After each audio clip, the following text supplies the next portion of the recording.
Shalom, balik lagi nih di Pondasi Jatipon Muda Bersaksi. Nah, ini merupakan podcast dari GPGPIB Jatipon, judulnya tadi Pondasi. Dan kali ini bakal ditemenin sama gua, Christian, untuk ngobrol-ngobrol nih di podcast kali ini. Kali ini juga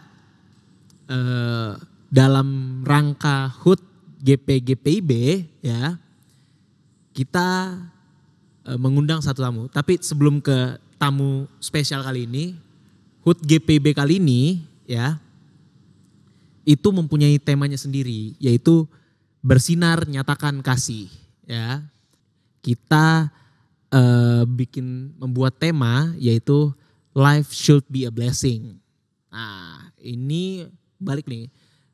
Tamu kali ini bersinggungan banget dengan tema yang udah kita buat. Life should be a blessing. Apa itu ya? Berarti menjadikan hidupnya berkat untuk sekitar. Dia juga begitu, tamu kita juga begitu. Menjadikan hidupnya sebagai berkat untuk warga sekitarnya. Boleh langsung kita sambut Ibu Lia. Selamat malam Ibu. Halo, selamat Gimana malam. kabar Bu? Puji Tuhan luar biasa. Puji Tuhan. Nah, gimana? Baik ya Bu ya? Baik, puji Tuhan. Macet perjalanan? Wah, luar biasa, sedikit. Sedikit ya? Iya. Aman lah kalau kayak gitu Bu. Terima kasih banyak Ibu sudah menyempatkan waktunya. Ya, saya tidak cuma melihat Ibu di sini, tapi ada adik-adik yang sudah ikut juga Ya. di gereja. Ya. Ramai nih. Ibu Lia, boleh gak sih ceritain sedikit biografi singkat dari Ibu Lia tuh bagaimana? Ini kita cair aja biar santai aja Bu ngobrolnya. Ibu boleh perkenalkan Ibu Lia, dirinya bagaimana? Shalom, selamat malam. Saya Lia Zaluhu. Saya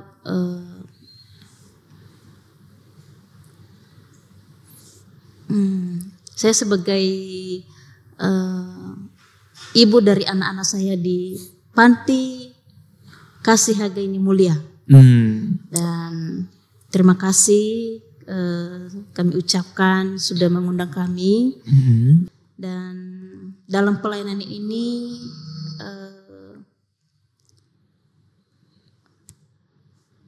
bukan karena hebatnya kami, bukan karena kami punya, tapi kami melayani karena penuh dengan keterbatasan. Iya. Ibu Lia, kalau bisa menggambarkan pribadi dari Ibu Lia sendiri, 3 kata aja deh.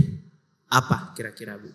3 kata. Dari pribadi. Ya, kalau saya pribadi 1, sederhana, bersyukur, bahagia, dan melakukannya. Nah, boleh gak sih dari sederhana, bersyukur, bahagia, sama satu lagi tadi apa Bu? Melakukan. Melakukan. Apa sih dari 4 kata tersebut, kenapa Ibu bisa menggambarkan Ibu sebagai pribadi yang dari 4 kata tadi itu? Dan itu kembali lagi karena keterbatasan dan bukan karena kita punya melayani ini. Ketika Tuhan sudah memanggil kita, misalkan kita dalam mengalami sesuatu yang sangat rapuh, yang sangat ibaratnya sudah gak ada lagi jalan, akhirnya hati kita tergerak. Misalnya kita belum merasakan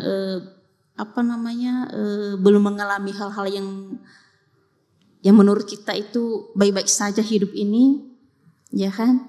Jadi kita menggampangin ya hidup ini ya, tanpa berdoa, tanpa mengenal Tuhan, tanpa berbuat baik sama orang atau di sekeliling kita, hidup kita baik-baik saja, ya kan? Itu secara manusiawi. Betul. Tapi kalau kita sudah mengalami jatuh, hampir ibaratnya nggak berdaya lagi, disitulah kita merasakan kasih Tuhan. Merasakan kasih Tuhan bahwa hidup ini ada artinya. Kita ini sungguh berharga di mata Tuhan. Itu. Iya. Jadi karena banyak hal, salah satu pribadi dalam keluarga, ya, begitu banyak pergumulan yang sudah kami alami. Yes. Ya. Disitulah hati saya tergerak untuk memberikan diri, melayani. Untuk melayani ya, Bu. Iya. Puji Tuhan. Untuk kegiatan Ibu bagaimana, Bu? Maksud saya begini, untuk ngejaga anak-anak kan pasti ya. Iya. Apakah Ibu masih mempunyai kegiatan yang lain selain menjaga anak-anak gitu? Boleh diceritain, Bu? Iya. Kegiatannya setiap hari ya bangun pagi. Oke. Jam 4 ya anak-anak 4:30 bangun, cuci muka ya minum air hangat. Habis itu ibadah pagi. Ibadah pagi dan anak-anak langsung setelah ibadah langsung bersiap-siap untuk sekolah. Oke. Dan kita di dapur bagian masak ya, anak-anak membawa bekal dari untuk rumah. Bekalnya ya. Iya, dan sarapan itu. Oke. Ya siangnya ya akan ada anak TK yang masuk sekolah, ya siap di dapur antar lagi anak-anak. Oh, ya berarti beda-beda antar ya? jemput. Itu ada yang masuk siang ya pulang lagi sore. Ya begitu. Ya gitu setiap pagi dan sore lah. Oke. Jadi nggak ada kegiatan di luar atau jalan-jalan, nggak ada. Paling kalau jalan-jalan sama anak-anak aja. Berarti benar-benar udah jadi bentuk mama ya untuk mereka ya, Bu ya. Melayani anak-anak. Bener. Ya. Nah, kita masuk ke pantinya ya, Bu ya. Pantinya ini kalau boleh saya tahu masuknya dalam kategori gimana ya, Bu ya? Apa nih? Kecil, untuk anak kecil kah atau remaja atau yang sudah dewasa gitu, gimana, boleh ceritain, Bu? Kalau untuk anak-anaknya sih untuk saat ini masih di bawah umur 15 tahun. Iya, itu sudah memasuki usia 3 tahun sampai ke 15 tahun. Oke, untuk saat ini. Oke. Iya. Nah, panti asuhan Hagaini ini berdirinya itu kapan, Bu? Mulai di berdiri? Tahun 2022 bulan Juli. Juli 2022. Iya. Oke. Pas 2 tahun. Itu sebenarnya kita masih kondisi COVID-19 ya, Bu ya? Iya. Baru betul. selesai mungkin itu ya. Iya, masih ada sedikit. Gimana tuh? Gimana, Bu? Iya. Dalam proses awal mulanya masih baru selesai COVID, apakah ada ketakutan, pergumulan gitu, gimana? Ya, pasti banyak tantangannya. Oke. Pasti banyak yang kita rasakan itu dalam mendirikan panti ini. Kalau saya bercerita dari awal itu tidak mudah. Tidak mudah. Tapi itu tadi kembali lagi karena Tuhan, ya. Kita mendirikan pelayanan ini bukan karena kita hebat, bukan karena kita mampu, bukan karena kita mempunyai segala hal atau orang yang lebih, enggak. Tapi kita melayani ini, mendirikan panti ini, membantu anak-anak ini dengan penuh kekurangan dan keterbatasan kita. Oke. Iya. Total anak yang ada di panti yang Ibu sama Bapak jaga itu berapa orang ya, Bu, sekarang? Untuk saat ini baru 16 anak. 16 anak. 16 anak. Puji Tuhan mereka bisa berkembang semua ya, Bu ya. Amin. Ya. Amin. Nah, sebenarnya saya agak kepo dikit nih, Bu. Boleh. Bentuk pelayanan menurut saya itu luar biasa, harus dari dalam hati. Iya, gitu. betul. Kepikiran untuk membuat panti asuhan itu gimana ceritanya, Bu? Iya. Apakah dari ada misi tertentu atau ya udah memang saya berikan hidup saya untuk anak-anak, untuk melayani untuk Tuhan, itu gimana, Bu? Awal mulanya itu gimana? Coba ceritain ya, Bu. Baik. Sampai sekarang pun kita masih bertanya-tanya. Ini mimpi atau enggak? Ya karena saya sendiri sih yang mendorong suami untuk membawa anak-anak ini dari kampung. Kalau saya boleh cerita sedikit, boleh Bu. Di tahun 2022 itu kita pulang ke kampung. Kalau boleh tahu di mana itu? Nias. Oke. Ya, kita pulang kampung karena sudah lama kita nggak pulang ya. Setelah kita mempunyai kado terindah dari Tuhan yaitu anak, ya kita pulang kampung. Dan disitulah saya melihat anak-anak ini sebenarnya tersentuh hati saya untuk melihat anak-anak ini. Kalau mungkin ada mimpi-mimpi atau cita-cita, nggak ada sama sekali. Kita niatnya pulang kampung itu ya karena selama ini kita merindu ke seorang anak, ya akhirnya Tuhan menganugerahkan kepada kita pulang kampung. Disitulah pertama kali saya tersentuh hatinya untuk ngomong sama suami. Dan itu pun juga kita kembali ke Jakarta, tidak langsung kita bawa anak-anak itu. Ya, dengan penuh pertimbangan lagi, yang namanya juga suami sebagai kepala keluarga. Ya saya tahu suami saya hanya sebagai kerja di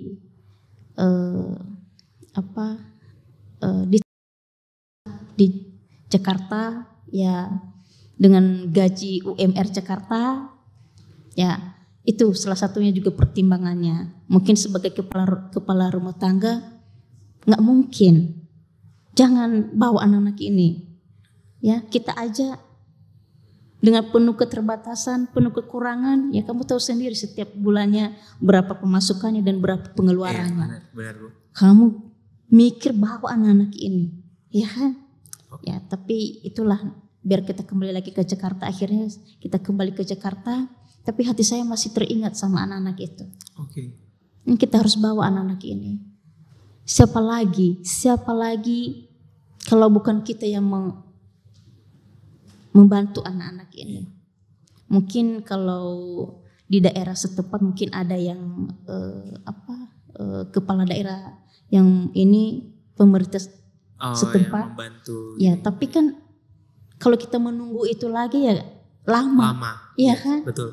Mungkin juga nggak semuanya bisa terjangkau. Benar. Iya kan? Tuh. Dan di akhirnya hati saya mendorong suami, ya dengan berat hati pun juga suami mengiyakan dengan spontannya saya. Akhirnya suami bergerak untuk mencari kontrakan. Ya, mencari kontrakan dari ujung ke ujung lah, nyari-nyari, ya begitu sulitnya, begitu payahnya, susahnya. Dan akhirnya begitu banyak yang kita hadapi. Dan singkat ceritanya anak-anak terkumpul, walaupun banyak tantangannya sih sebenarnya ya dari surat-suratnya, dari izinnya, itu semuanya ada suka dukanya. Tapi kembali lagi Tuhan memberikan jalan untuk menolong kita. Selalu ada jalan yang selalu ada jalan, baik, ya, Bu? Selalu ada jalan. Nah itu. Selanjutnya Bu, Ibu dan Bapak pada saat membangun atau mendirikan panti asuhan ini, itu betul-betul berduakah atau ada pihak lain yang sebenarnya punya andil nih dalam pendirian panti asuhan ini, Bu? Untuk memulainya pelayanan ini benar-benar dari kita sendiri. Benar-benar berdua ya? Iya, benar-benar berdua. Dan ada juga saudara di sini, adik-adik yang membantu saya mengurus anak-anak di rumah. Ya walaupun kadang-kadang nanti sekali seminggu pulang ke rumahnya. Tapi membantu saya dalam satu kayak hari Senin sampai Jumat itu kan anak-anak sekolah. Jadi saya dibantu dengan saudara adik-adik saya. Iya.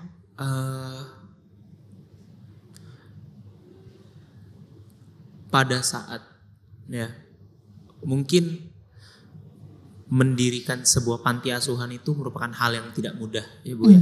Iya pasti. Boleh Ibu ceritain gak Bu?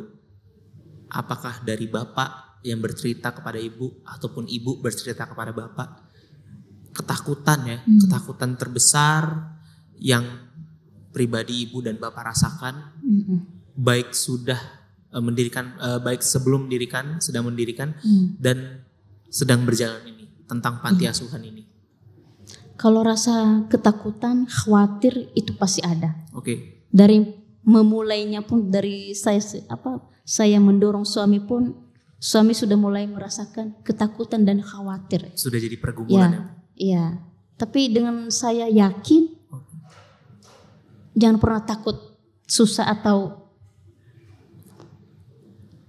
nggak makan satu hari. Pasti ada jalan. Tuhan bantu pasti. Tuhan pasti bantu memberikan jalan. Keren. Itu. Terus kalau namanya setelah sudah berdirinya pelayanan ini, ya mungkin rasa khawatir itu sekarang ya pasti ada. Apa itu? Sampai sekarang pun masih ada rasa takut, khawatir, rasa Tuhan, apakah kami ini mampu? Apakah kami ini bisa menjalani pelayanan ini, mengurus anak-anak ini dengan begitu banyak yang masih dalam pertumbuhan. Betul. Anak-anak, ya itu ya namanya orang tua khawatir ya pasti anak-anak itu ya sakit, ya kan? Masih di bawah umur itu masih sangat rawan sekali untuk ya entah itu demam, ya kan? Ya banyak hal dengan apa yang setiap hari-harinya, ya tapi suami selalu bekerja keras, selalu memutar otaknya, entah itu biaya anak-anak sekolah, karena anak-anak sekolah di swasta semua, puji Tuhan. Di swasta semua ya Bu? Di swasta keren, semua, keren ya, banget. ya. Kita juga sih sebenarnya mau aja ya yang namanya sekolah gratis. Di dalam panti pun juga ada yang namanya pendidikan, tapi kita tidak melihat itu. Kita mau anak ini bertumbuh punya rasa percaya diri, punya mental yang kuat yang baik, ya, untuk bisa sama orang, berhadapan sama orang, cara ngomong sama orang, itu di luar sana. Jadi membangun karakter anak-anak dan mental anak-anak ini. Wah, memang luar biasa sih Bu perjuangannya untuk menjadikan anak-anak ibu dan bapak ini menjadi membangun juga orang semua lah. Ya, gitu. membangun juga rohani anak-anak ini. Benar. Di dalam sekolah maupun di dalam panti juga. Oke Bu. Nah, tadi kan Ibu udah singgung sedikit mengenai Ibu pagi tuh ngapain, ya kan, mempersiapkan makanan buat anak-anak, bekalnya, terus ada yang siangnya baru masuk, yang ada yang TK gitu. Nah, di luar daripada itu, kalau misalnya nih, itu kan dari siang, dari pagi sampai sore, kita bilang gitu. Nah, dari sore ke malam sebelum istirahat itu kegiatannya apa aja Bu? Baik ibu, bapak ataupun adik-adik nih yang lain. Kalau saya dan dibantu dengan adik, ya kita berbagi tugas. Oke. Ya, kalau misalnya udah berangkat anak-anak sekolah, ya pasti berantakan yang namanya rumah ya berantakan lagi. Ya mungkin saya yang bagian di rumah dan adik saya ngantar anak-anak yang masuk sekolah TK. Itu antar jemput yang kecil-kecil itu. Nah, dan siangnya lanjut lagi masak. Lanjut lagi masak. Iya, sampai buat makan malam gitu. Karena kan anak-anak pulang sekolah ada yang pulang sore, apalagi kalau eskul sampai jam 4:30, jam 5.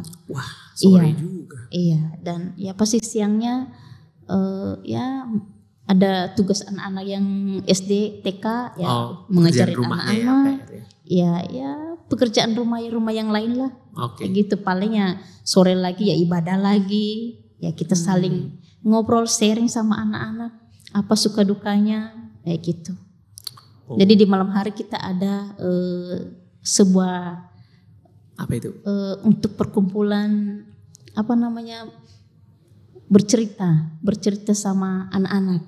Iya, mungkin kalau di pagi hari kan cepat karena buru-buru masuk sekolah.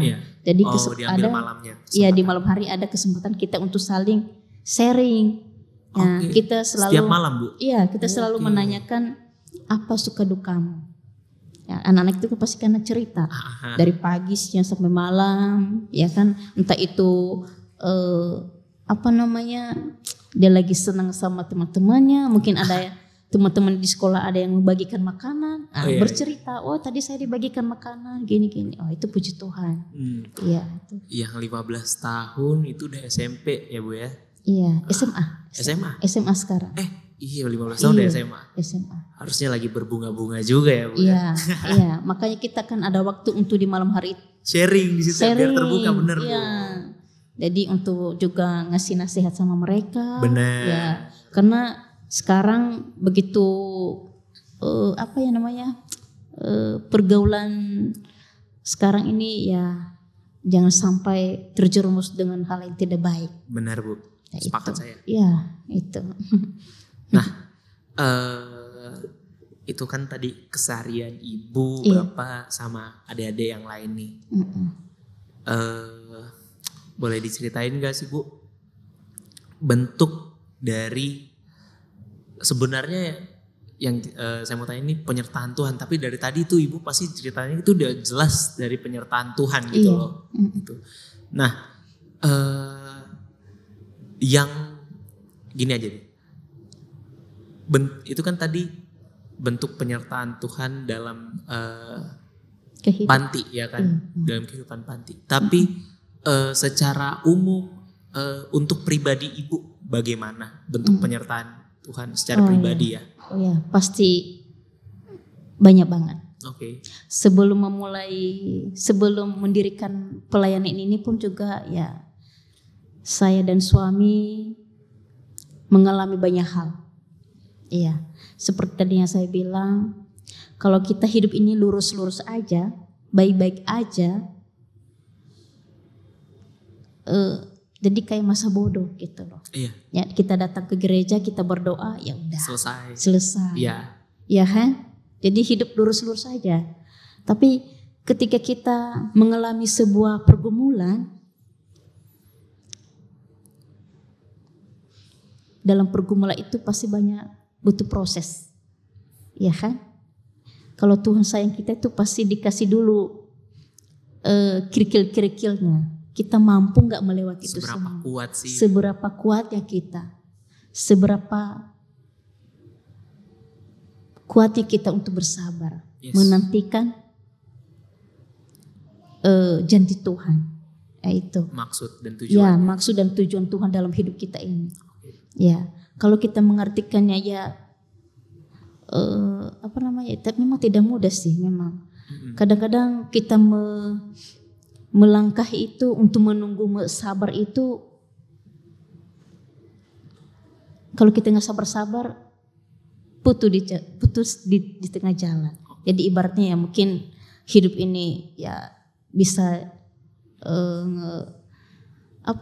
nggak berguna. Jadi seakan-akan kita tuh menyalahkan Tuhan, menyalahkan diri sendiri. Ya gitu. Jadi tapi saya dan suami selama pernikahan kami sebenarnya hampir 11 tahun. Saya tidak memiliki seorang anak. Itulah anugerah Tuhan buat saya.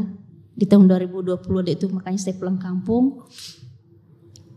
Banyak pergumulan saya dan suami, banyak hal yang kami jalanin. Saya sampai hampir mati, tapi Tuhan menolong saya. Itu adalah sebuah mujizat buat saya. Ya hampir saya merenggut nyawa saya di kolong mobil molen, truk molen itu. Tapi Tuhan menolong saya. Disitulah hati saya, terima kasih Tuhan, Engkau telah menolong saya. Iya, mungkin kalau Tuhan tidak menolong mungkin udah langsung terlindas di situ. Tapi Tuhan menolong. Disitulah saya ketika saya sembuh, saya berjadi dalam diri sendiri. Makanya saya mau hidup saya ini mau menjadi melayani Tuhan. Ya, sebenarnya makanya hati saya tergerak untuk bisa menampung anak-anak ini dengan penuh keterbatasan kami, dengan penuh kekurangan kami. Iya. Itu Saya seperti merinding Bu, itu. dengarnya Bu, Iya. luar biasa. Ibu, dari kesaksian yang Ibu sudah ceritakan tadi, ada nggak sih Bu? Ini Bu ada tisu. Iya, baik. Terima kasih. Ada nggak sih ayat yang Ibu selalu pegang gitu loh? Ayat Alkitab yang Ibu selalu pegang buat hidup Ibu. Kalau di firman Tuhan semua ayat semuanya bagus buat saya. Entah itu dari perjanjian lama dan sampai perjanjian baru. Semuanya ada di situ. Di dalam ayat firman Tuhan itu selalu semuanya ada. Entah itu pencobaan, pergumulan, ketaatan, kesetiaan, bersyukur, semuanya ada di situ. Lengkap situ ya, Bu. Semuanya lengkap di situ. Dan apa yang saya rasakan dan apa yang saya alami, semuanya ada. Semuanya ada. Itu sih sebenarnya yang menjadi hidup saya ini. Semua isi Alkitab itu dan maksud Tuhan itu selalu ada di dalam hidup saya. Luar biasa. Keren banget Ibu. Saya jadi penasaran satu hal deh Bu. Iya. Apa sih arti menjadi berkat untuk sekitar menurut Ibu? Pertanyaan yang bagus. Itu kita memang harus menjadi berkat. Kita harus menjadi berkat buat banyak orang. Jangan kita menunggu banyak dulu. Atau menunggu saya ini harus punya segalanya baru mau berbagi. Berbagi ya. Iya kan? Enggak. Dengan penuh keterbatasan itulah kita diajarkan bersyukur dan memberi menjadi berkat buat banyak orang. Ya, walaupun sedikit. Walaupun sedikit itu bermanfaat buat orang. Iya, itulah juga hidup saya. Dengan penuh keterbatasan, penuh kekurangan. Walaupun kadang-kadang merasa khawatir. Tapi jangan pernah takut. Tiada yang mustahil bagi Tuhan. Iya. Keren. Saya masih mencoba untuk memproses karena saya merinding dengarnya Bu. Iya. Jujur untuk saya yang generasi anak muda ini, bahkan untuk diri saya untuk melayani itu kadang masih suka ada bolong-bolongnya gitu. Tapi mendengarkan Ibu bercerita, memberikan kesaksiannya, harusnya itu menjadi pondasi ya. Kita anak-anak muda tidak perlu untuk menunggu banyak untuk memberikan. Seberapapun itu pasti Tuhan akan menghitungnya. Nah, saya yakin Ibu berharap Ibu mempunyai cita-cita untuk panti ini. Mungkin tidak untuk secara gedung ya, ataupun fisik dari bangunan. Cita-cita atau gebrakan Ibu untuk anak-anak nih, apa sih Bu? Nah ini udah ada yang mau SMA, udah SMA, bahkan apa nih cita-citanya Ibu? Gebrakannya. Kalau pergumulan kita sih, cita-cita kita, kenapa kita memberikan pelayanan ini sama anak-anak disekolahkan di sekolah swasta, pasti punya kerinduan dan pergumulan. Supaya anak-anak ini menjadi lebih baik. Ya, saya menganggap anak-anak ini menjadi kayak anak-anak kandung sendiri. Makanya kita memberikan yang terbaik buat anak-anak. Ya, pasti ingin yang terbaik buat anak-anak ini. Gimana selanjutnya nih anak-anak ini? Selalu memikirkan itu sebuah pergumulan. Iya, itu sih. Wah, memang pasti orang tua ingin yang terbaik untuk anak-anaknya. Iya. Sampai saat ini apa yang menjadi kerinduan untuk Ibu? Kerinduan. Iya. Ya, pasti untuk biaya untuk sehari-hari dan uang anak-anak sekolah, dan karena kita masih ngontrak ya pasti dalam pergumulan. Ya, itu. Itu Ya. ibu dengan bapak itu ya. Iya. Dan juga adik-adik yang ini. Iya. Nah, kan kita udah agak melo tuh tadi, Bu. Mm-mm. Saya ada pertanyaan buat Ibu. Yang gimana nih, Bu, untuk Ibu bisa memberikan kita tips atau triks ya kan, supaya kita bisa merealisasikan mimpi kita apapun itu. Coba, Bu, boleh sharing, Bu. Kita juga sih masih belajar ya dalam pelayanan ini, karena saya dan suami juga masih muda lah, masih banyak belajar. Masih belajar. Ya, masih banyak belajar, masih butuh banyak belajar lagi. Oke. Ya, kita melakukannya mengalir aja. Mengalir aja ya, seperti yang tadi kita bilang, dalam hidup ini jangan ditunda-tunda. Oke. Kalau memang ada keinginan, kalau memang ada niat, lakukan dan jalani. Itu. Lakukan dan jalani aja. Lakukan dan jalani. Jangan hanya Ucap saja. diucapkan aja. Ya. Iya kan? Tapi lakukan, berjalan. Itu. Mungkin kita kebanyakan mengucapnya aja kali, Bu. Iya, kalau hanya mengucapkan saja, bisa-bisa nanti. Manis Jadi gitu. akhirnya Udah lewat lalu. udah kelewat. Iya. Iya, itu. Ya, makanya saya bilang tadi ya dijalani. Yes. Harus dijalani. Sepakat ya, Bu. Iya. Nah, ini sebenarnya saya malas untuk mengucapkan pertanyaan ini karena ini jujur pertanyaan yang terakhir nih, Bu.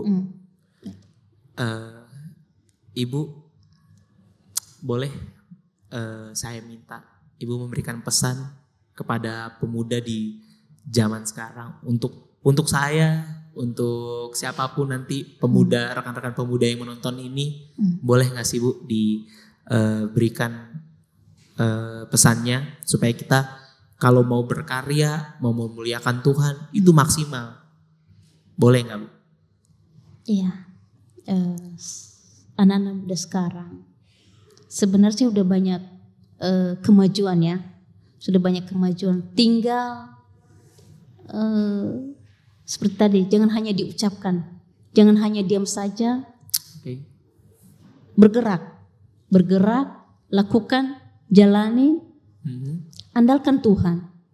Ya, kalau kita mengandalkan ego, mengandalkan kekuatan, mengandalkan kehebatan, mengandalkan jabatan, Tidak ada apa-apanya. tidak ada artinya. Tapi andalkanlah Tuhan. Andalkan dengan penuh kerendahan hati. Ya. Dan jalani. Luar biasa. Itu. Keren, Ibu lihat, keren. Ibu panutan saya sekarang. Terima kasih banyak. Mungkin dari obrolan kita tadi yang bisa saya highlight itu secara proses hidup Ibu sudah melewati banyak sekali hal, bukan hanya Ibu tapi juga Bapak. Iya, pasti. Baik sebelum mendirikan panti asuhan ini, bagaimana pergumulan-pergumulan yang Ibu dan Bapak sudah lewati, sangat menginspirasi. Maksud saya tidak semua orang bisa bertahan dengan badai yang sebegitu besarnya, tapi Ibu dan Bapak bisa lewati itu semua. Dan juga saya yakin juga dengan panti asuhan yang sudah ada, itu bukan hanya ladang melayani Ibu, tapi juga sebagai ladang mengucap syukurnya Ibu kepada Tuhan. Apa yang Ibu pinta dan Bapak sudah diberikan kepada Ibu dan Bapak juga dari Tuhan. Dan Ibu kembali lagi dengan rasa ucap syukur, Ibu berikan lagi berkatnya kepada adik-adik yang lain. lain. Iya. Saya ada satu, ini kesimpulan terakhir nih Bu. Saya ada satu ayat. Sebenarnya satu ayat ini juga sebagai ayat acuan untuk kali ini. Itu dari Amsal 3 ayat 27. Saya izin bacain ya Bu ya. Iya. Ayat ini mengatakan, janganlah menahan kebaikan daripada orang-orang yang berhak menerimanya, padahal engkau mampu untuk melakukannya. Itu dari apa yang saya baca sebenarnya sama seperti yang Ibu ceritakan dari tadi. Jadi luar biasa cerita-cerita sharing yang sudah Ibu berikan pada kita kali ini. Semoga apa yang sudah Ibu share ke kami para pemuda ya bisa menjadi satu motivasi ya, atau satu pola pikir baru lagi. Jangan setengah-setengah melayani, lebih sungguh ya. Buat waktunya untuk Tuhan, bukan menunggu waktunya untuk Tuhan. Iya, betul. Luar biasa. Sekali lagi terima kasih banyak Ibu Lia. Sama-sama. Saya lihat juga di sini Ibu Lia nggak sendiri ya, Iya. ada adik-adik juga dari panti yang sudah menemani. Terima kasih banyak. Sama-sama. Saya selalu mengharapkan yang terbaik untuk Ibu, Bapak, semua pengurus, adik-adik panti ya, selalu di dalam naungan Tuhan Yesus. Amin, Ya. amin. Terima kasih doanya. Dan juga kita bakal ketemu lagi ya Bu ya. Iya, pasti dong. Kita bakal ketemu lagi nanti di tanggal 27 Juli. Yes. Jadi teman-teman yang mau bertemu langsung dengan Ibu Lia sama adik-adik yang lain bisa langsung datang di HUT GP GPIB Jatipon di 27 Juli karena bakal ada teman-teman atau adik-adik dari Panti Asuhan Haga ini Harapan Indah juga. Sekali lagi saya ucapin terima kasih banyak Sama-sama. Ibu Terima kasih untuk banyak. kesediaan waktunya. Saya harap, saya doakan semua yang terbaik, terbaik selalu untuk Ibu, Bapak, pengurus dan adik-adik panti semuanya. Saya harap kita bisa bertemu di lain waktu dalam situasi apapun, baik susah ataupun senang, ya. Nah, terakhir nih Bu, kita dadah-dadah nih sama teman-teman yang ada di sana, ya.